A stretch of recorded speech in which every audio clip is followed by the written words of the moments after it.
Friends, आज का हमारा टॉपिक है DNA sequencing. Particularly Sanger's DNA sequencing के बारे में हम यहाँ बात करेंगे। सबसे पहले डीएनए सीक्वेंसिंग होती क्या है? सो सीक्वेंसिंग मींस कि आपको डिटरमाइन करना है ऑर्डर ऑफ न्यूक्लियोटाइड्स, कि किस पर्टिकुलर ऑर्डर में आपकी न्यूक्लियोटाइड्स प्रेजेंट है। मतलब पहले एडिनिन है या गुआनिन है या थाइमिन है, साइटोसिन है, किस ऑर्डर में they are present, this is called as sequencing.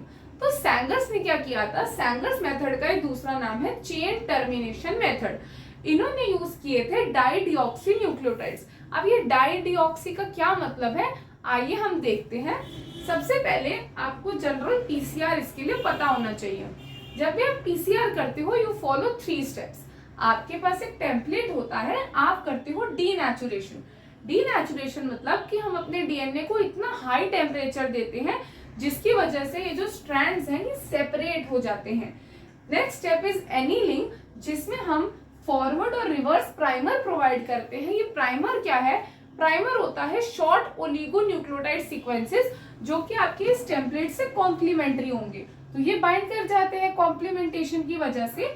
और ये हमें ध्यान रखना होता है प्राइमर डिजाइनिंग के टाइम पे कि जो फॉरवर्ड और रिवर्स प्राइमर है इनका जो मेल्टिंग टेम्परेचर और एनीलिंग टेम्परेचर होता है वो ऑलमोस्ट एक दूसरे के पास होना चाहिए, कि अगर बहुत अलग होगा तो ये एनील नहीं हो पाएंगे।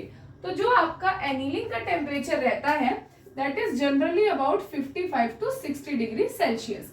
इसके बाद आप क्या करते हो? एक्सटेंशन। एक्सटेंशन मतलब अब यही जो प्राइमर्स हैं ये एक्सटेंड कर दिए जाते हैं। This is facilitated bye DNA polymerase. क्यों? क्योंकि ये बहुत ही हाई टेम्परेचर पे हो रहा है, और अगर आप नॉर्मल डीएनए पॉलीमरेज यूज करोगे तो इतने हाई टेम्परेचर पे वो डीनेचर हो जाएगा। तो इसीलिए हम यहाँ पे यूज करते हैं टैग पॉलीमरेज। एक्सटेंशन स्टेप होता है 72 डिग्री सेल्सियस पे। तो इस तरीके से हमारी जनरल प्रोसेस होती है। लेकिन एक्सटेंशन के टाइम पे एक्चुअली एडिशन हो किसकी रही है? तो एडिशन होती है डीएनटीपीज की। What are dNTPs? डीएनटीपीज जो होते हैं they are 2' deoxy nucleotide triphosphate. क्या मतलब है इसका? अगर आप यहाँ पर देखोगे तो यहाँ पर क्या होता है, एक्चुअली 2' पे जो होता है आपका सिर्फ हाइड्रोजन होता है, ऑक्सीजन ग्रुप नहीं होता है, इसलिए ये 2' डीऑक्सी है। सिर्फ एक पोजीशन से ऑक्सीजन एब्सेंट है, क्योंकि क्या होता है जब भी फॉस्फोडाइस्टर बॉन्ड बनता है तो वो हमारा जो डीएनटीपी है उसका 3' हाइड्रोक्सिल ग्रुप जो है वो 5' फॉस्फेट के साथ फॉस्फोडाइस्टर बॉन्ड बनाता है। लेकिन जब हम बोल रहे हैं डाइडिऑक्सी, डाई मींस 2 पोजीशन से ऑक्सीजन हटना, यहाँ पर 2' और 3' दोनों पे ही ऑक्सीजन नहीं है, तो क्या फॉस्फोडाइस्टर बॉन्ड बन पाएगा अपकमिंग न्यूक्लियोटाइड के साथ? द आंसर इज नो, क्योंकि इसके पास तो 3' हाइड्रोक्सिल ग्रुप ही नहीं है। तो कौन है जो कि अटैक करेगा फॉस्फेट के ऊपर?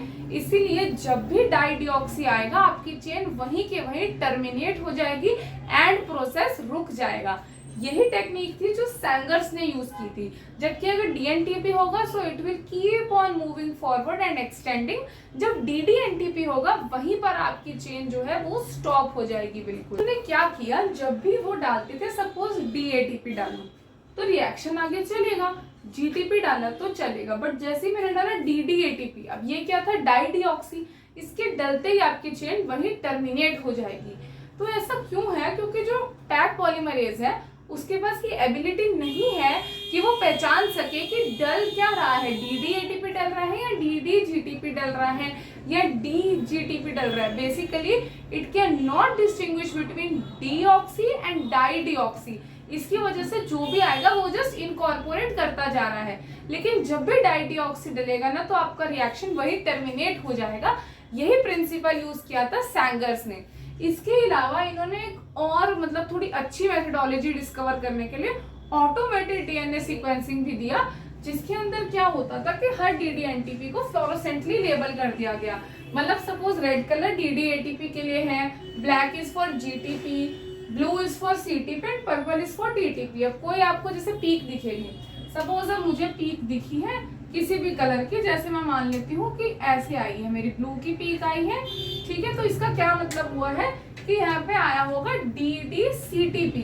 अब मेरी एक ही जैसे यहाँ आई, आप ये भी देख सकते हो कि ये थोड़ी कम है, तो इसका क्या मतलब है कि हो सकता है मेरे पास C2 आए, फिर A1 आया। इस तरीके से ऑटोमेटेड सीक्वेंसिंग से उन्होंने ये कर दिया कि हर DDNTP को लेबल कर दिया, तो एक कलर आएगा, उससे आपको पता चलेगा। Last but the most important thing is Sanger sequencing के जेल को आप कैसे एनालाइज करते हो। तो आपको इस तरीके का एक जेल दे दिया जाएगा आपके एंट्रेंस एग्जामिनेशन में, और आपसे पूछ लिया जाएगा कि क्या सीक्वेंस है आपकी डीएनए की। तो सबसे पहले आप क्या करते हो, यहाँ से आप पढ़ तो सकते ही हो कि क्या सीक्वेंस आ रही है, तो इसके 2 स्टेप्स हैं जो आपको याद रखने हैं। स्टेप नंबर 1 कि आपको हमेशा जो जेल है वो नीचे से ऊपर की तरफ पढ़ना है सबसे पहले, and that too is in 5 prime to 3 prime direction. तो यहाँ क्या किया है, नीचे से ऊपर की तरफ मैंने जेल को पढ़ा। सबसे पहले एडिनिन, फिर साइटोसिन, फिर गुआनिन, फिर thymine, again guanine, cytosine and adenine. तो ये थी मेरी सीक्वेंस जब मैं नीचे से ऊपर की तरफ गई, and the direction is 5 prime to 3 prime. जो मेरा सेकेंड मोस्ट इंपॉर्टेंट स्टेप है वो ये कि ये जो मेरी सीक्वेंस आई है, this is just the complementary sequence to my template, not the original template. ये सिर्फ कॉम्प्लीमेंट्री सीक्वेंस है, तो अब मुझे ओरिजिनल निकालने के लिए क्या करना पड़ेगा, यस आप सही सोच रहे हैं, अब हमें करना पड़ेगा इसका कॉम्प्लीमेंट्री। तो यानी कि ये हमारी सीक्वेंस आई जब हमने नीचे से ऊपर की तरफ पढ़ा। सेकेंड स्टेप इज इसके कॉम्प्लीमेंट बना दो। जो कॉम्प्लीमेंट होगा, कॉम्प्लीमेंट क्या होता है, जैसे ए से टी, सी का जी, जी का सी, टी का ए, इस तरीके से आप कॉम्प्लीमेंट बना देंगे, एंड यही है आपकी ओरिजिनल सीक्वेंस। जहां पर भी आपको ये ऑप्शन में मिलेगा आप इसे एज एन आंसर टिक कर देंगे। So I hope you like this video about Sanger sequencing. अगर आपको डीएनए सीक्वेंसिंग के और मेथड्स जानने हैं या कोई पर्टिकुलर न्यूमेरिकल के बारे में जानना है, so you can comment down in the comment box. Also do subscribe to our channel. Please do like our video, and thank you so much for watching our video.